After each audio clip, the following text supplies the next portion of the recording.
Bienvenue chers téléspectateurs et amoureux du livre, vous êtes sur JD Mag et Télévision, à votre émission L'auteur vous parle, cette émission dédiée aux élèves, aux enseignants et à toute la communauté éducative pour comprendre les œuvres scolaires au programme. Et c'est sur JD Mag et Télévision tout de suite.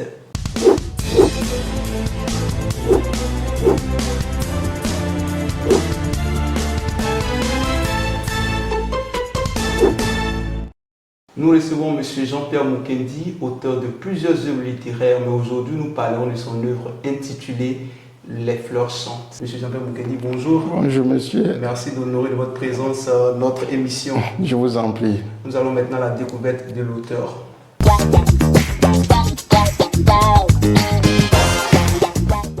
Monsieur Jean-Pierre Mukendi, écrivain, comme vous l'avez dit. Je suis né en RDC. Je suis arrivé en Côte d'Ivoire en 1985. Ça me fait 40 ans cette année. Parce que nous sommes en 2025. Je suis professeur de lettres à la retraite. Mais je continue toujours avec l'enseignement. C'est écrire, c'est aussi enseigner, c'est éduquer. Donc, je suis enseignant à la retraite, mais qui continue toujours d'enseigner à travers ses écrits. Oui, parce que je suis toujours avec les élèves, je suis toujours avec les écoliers, les étudiants. Donc je continue maintenant d'enseigner à travers mes écrits. Nous allons donc à la découverte de l'œuvre. Les fleurs chantent, cette œuvre poétique qui ouvre la conscience du jeune lecteur sur les nobles valeurs qui fondent la vie humaine est subdivisée en 15 strophes. On y trouve de bonnes valeurs telles que la politesse, le respect des aînés, l'amour de la famille. On a beaucoup plus de valeurs à découvrir dans cette œuvre. Savourer ces 35 pages vous permet de découvrir surtout l'univers sacré des tout petits. Monsieur Jean-Pierre Mukendi, voici de façon succincte donner le résumé de votre œuvre. Est-ce que vous avez quelque chose à dire à propos? Oui, le recueil des poèmes contient 15 poèmes. Et chaque poème aborde un sujet d'actualité de la société, c'est-à-dire un sujet de société, de notre société. D'accord. Alors, nous allons tout de suite plonger la main dans le plat pour dire que pourquoi faire le choix de ce titre, Les fleurs chantent. Oui, les fleurs chantent, c'est une métaphore. Une fleur, d'abord, donne la joie. Un enfant donne aussi la joie dans sa famille. La fleur, c'est la beauté. La fleur, c'est l'espoir. Quand quelqu'un est malade, à l'hôpital, on lui apporte une fleur. C'est de l'espoir qu'on lui donne pour dire que tu t'en sortiras. La fleur laisse, parfume le jardin, parfume la maison. L'enfant aussi, par sa présence, parfume la maison. Est-ce que les tout petits peuvent comprendre cette métaphore dont vous parlez? Oui, les tout petits, ils savent, ils connaissent, eux tous ils connaissent la fleur. Et la plupart ont des fleurs dans leur maison, sont des fleurs dans leur jardin. Même s'il n'y en a pas à la maison, mais il y a des fleurs dans la ville, il y en a aussi au village. Mais le plus important pour moi, c'est de comparer les enfants aux fleurs. C'est surtout ça le titre. Donc quand je parle de fleurs, je parle des enfants qui chantent à travers des poèmes. Parce qu'un poème, c'est un chant. La poésie, c'est de la musicalité. Donc un poème, c'est un chant. Donc les enfants chantent. Alors, ces quels chants sont des poèmes. Il y a 15 chants ici, 15 poèmes. Et les fleurs, ce sont ces enfants-là. En tout cas, il y a 15 chants, 15 poèmes. Quand on lit, on se rend compte tout de suite que derrière ces chants, derrière ces poèmes, il y a une valeur qui est annoncée. Quand on prend par exemple le cas de l'enfant qui est en colère contre ses parents, pourquoi imaginer cette partie-là? Oui, d'abord, c'est impoli qu'un enfant fasse des reproches à ses parents. Mais ici, je me suis référé à la tradition bantoue qui dit ceci. Un enfant peut battre aussi les tam-tams et l'adulte va danser. Donc un enfant peut attirer l'attention d'un adulte sur un danger. Et ici, l'enfant, comme il est naïf, il est innocent, il dit la vérité. Il dit, je suis fâché contre vous parce que vous avez abattu tous les arbres. Maintenant, il n'y a plus de forêt. C'est vrai, on n'a pas dit ça dans les poèmes, mais vous avez entendu, l'enfant veut dire, maintenant vous nous avez causé des préjudices. Vous vous mettez en quelque sorte la déforestation. Déforestation, aujourd'hui, on subit des chaleurs excessives, il y a des inondations, on ne peut plus cultiver normalement, produire comme à l'époque. Et l'enfant même considère la forêt comme son ami. Un ami, c'est celui qu'on protège. Un ami, c'est celui qu'on va voir chaque jour. S'il est malade, on sent aussi la même douleur. Donc l'enfant qui a comme ami la forêt, il trouve que son ami a été, je peux dire, balafré. Son ami a été anéanti. Sortir de ses substances. Oui. Parce que l'enfant, c'est l'avenir. Quand vous abattez des arbres, ça dit, vous hypothéquez l'avenir de cet enfant. C'est pourquoi l'enfant est en colère. Vous dites, mais vous êtes des adultes. On vous appelle adulte parce que vous réfléchissez mieux que nous les enfants. Mais pourquoi vous avez fait ça? Vous avez dédié ce roman, cette œuvre aux enfants dont l'âge varie entre 3 et 8 ans. Est-ce que ces enfants peuvent vraiment lire? Pour un enfant qui a 3 ans, est-ce que l'enfant peut lire? Sinon, quelles sont les stratégies pour que l'enfant beaucoup plus s'attache à la lecture, au livre? Merci pour la question. J'ai conçu ces recueils de poèmes en me référant à mon enfance. Nous avons fait la récitation. Ce qu'on appelle poèmes, ça sont des récitations. L'enfant doit réciter pour développer sa mémoire. Moi, quand j'étais, à notre époque, on ne parlait pas des maternelles, mais on parlait des préscolaires. Il y avait un terme. Donc c'était la classe préparatoire, voilà. C'est ce qu'on appelle la maternelle maintenant. Mais dans cette classe préparatoire, on nous apprenait à réciter. Si vous voyez les cow-boys, les renards, nous avons récité sans rien comprendre. Donc l'enfant doit s'habituer à réciter. Même s'il ne comprend pas, il développe sa mémoire. Et quand il va commencer l'école, quand il va apprendre maintenant à lire, à écrire, là il va découvrir. C'est moi, j'étais en train de réciter sans comprendre. Donc le sens, fleur là, ça veut dire la beauté, ça veut dire l'espoir, ça veut dire, d'accord. Mais laissez l'enfant réciter, développer sa mémoire, son expression orale, avant de penser à l'expression écrite. Donc voilà pourquoi j'ai conçu ça pour les enfants à partir de 3 ans en montant. Dès le bas âge, vous intéressez les enfants déjà à la lecture. Au lieu d'apprendre des chansons, comme certains enfants imitent des chansons qui passent à la télévision, à la radio, c'est mieux que les enfants commencent par des textes comme ça, des textes poétiques. Qu'est-ce que vous avez peut-être dû constater qui a poussé Papa Mukendi a dit, mais il faut tout de suite rapprocher les enfants du livre parce que les enfants sont beaucoup plus dans les chansons, ou dans la distraction. Le livre, souvent j'ai l'habitude de dire que lire c'est vivre. Le livre c'est le meilleur enseignant. Et quand je m'adresse aux enseignants, je leur dis ceci, vous êtes bons, parfois très bons, mais vous ne suivez pas ces enfants à la maison. Parce que si on vous retrouve dans la chambre d'un enfant, vous allez vous retrouver directement au commissariat. Mais le livre, lui, c'est l'enseignant qui suit l'enfant partout et à tout moment. C'est le meilleur enseignant. Le livre, c'est le meilleur éducateur. Et même vous parlez de la grammaire. Oui. La grammaire, quand vous mentionnez la grammaire dans votre œuvre, quel est le lien? Le lien, ça dit, aucun arbre ne peut pousser sans ses racines. La grammaire représente la tradition. C'est notre culture. Voilà nos racines. Il ne faut jamais oublier cela. Et chacun de nous doit être fier de ses racines. Aujourd'hui en Afrique, tout est quand même vu autrement. On ne peut pas trop se rapprocher des grammaires. C'est une erreur monumentale. Comme je l'ai dit, mais vous avez déjà vu un arbre pousser sans ses racines?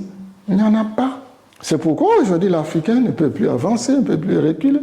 Hein? Nous sommes devenus, je ne sais pas s'il faut dire des chauves-souris ou bien quoi. On ne peut pas. Et selon les scientifiques, il est même difficile de se développer avec une langue étrangère. À combien plus forte raison avec une tradition, une culture étrangère. On doit retourner. Je ne dis pas retourner, mais on doit recourir à la tradition. Je dis recourir, on va laisser des mauvaises choses. Je ne dis pas de retourner, parce que retourner, on va tout prendre. Mais je préfère qu'on dise recourir. Là, on fait le tri. C'est ça qui est important. Oui, ce qui est bon, on continue avec ça. Et si ailleurs aussi il y a des valeurs qui peuvent venir nous aider à avancer, on prend. Nous sommes ouverts. L'Africain est ouvert, mais l'Africain ne doit pas singer l'Occident. Pépé Mukendi, il y a aussi, on va dire, quelles sont les stratégies? Parce que qu'est-ce que vous pouvez dire aux parents pour que ces parents puissent aider leurs enfants à vraiment aimer la lecture, aimer le livre? Bon, les parents, d'abord, chaque parent doit avoir une bibliothèque familiale. C'est-à-dire, quand je parle, chaque parent, c'est tous les papas, parce que c'est lui, le maître de la maison. Il faut avoir cette habitude-là de créer une petite bibliothèque familiale où les enfants doivent trouver des livres de leur niveau et lire. Les tout petits aiment les images. C'est l'enfant commence par l'illustration pour comprendre le message avant de commencer à lire. Les parents doivent d'abord créer des bibliothèques familiales. Ils doivent commencer à lire pour leurs enfants quand ils sont encore tout petits. Avant que l'enfant ne dorme, il peut lui dire, bon, attends, je vais te lire un petit texte. Il va lire, et souvent l'enfant dit, mais papa, il faut continuer. Il dit, d'accord, demain je vais continuer. Il ne faut pas être pressé. Vous allez doucement pour que l'enfant puisse assimiler tout ça. Et quand l'enfant aura l'âge de lire, écrire, c'est-à-dire quand il sera déjà CP1, CP2, tout ça, il va vous dire, mais papa, tu m'as raconté des textes. Où est-ce que tu as tiré ça? Il dit non. Tous ces textes-là se trouvent dans ces livres, Les fleurs chantent ou bien un autre livre. C'est comme ça qu'il faut encadrer les enfants. Mais si les parents eux-mêmes ne lisent pas, parce que les enfants aussi sont des imitateurs. Les enfants imitent ce que les adultes font. Si les parents ont l'habitude de lire, et vous allez voir dans cette maison, les enfants vont commencer à lire aussi. Et les parents seront surpris. Comme on l'avait dit à l'entame de cette émission, ils sont nombreux qui nous suivent aussi sur les réseaux sociaux. Alors, ils vont poser leurs questions. On a sélectionné 3 questions pour vous. Il y a Cédric Tidou, parent d'élèves résidant à Boisflé, qui dit comment amener ses 2 enfants, il y a un qui a 4 ans, l'autre à 9 ans, à aimer la lecture. Bon, comme je l'ai dit, il faut que lui-même, le père, ait l'habitude de lire. Alors, vous prenez un livre, que ce soit un livre de contes ou une œuvre poétique comme Les fleurs chantent. Si c'est un livre de contes ou bien un petit récit pour enfants, les parents prennent un paragraphe. Si c'est la poésie, une strophe. Vous lisez et vous vous arrêtez brusquement. L'enfant va vous dire, papa ou bien maman, mais il faut continuer. Il dit, très bien. La prochaine fois, c'est toi qui vas lire et qui vas m'expliquer. Si l'enfant déjà a appris à lire à l'école, et vous le laissez expliquer avec ses propres mots, avec sa compréhension. Il ne faut pas dire non, on ne dit pas ça, non, non. Il faut le laisser. Et puis, petit à petit, continuer à lire des textes avec lui ou avec elle. Et à un certain âge, l'enfant saura qu'il y a de très belles histoires dans les livres. C'est comme ça.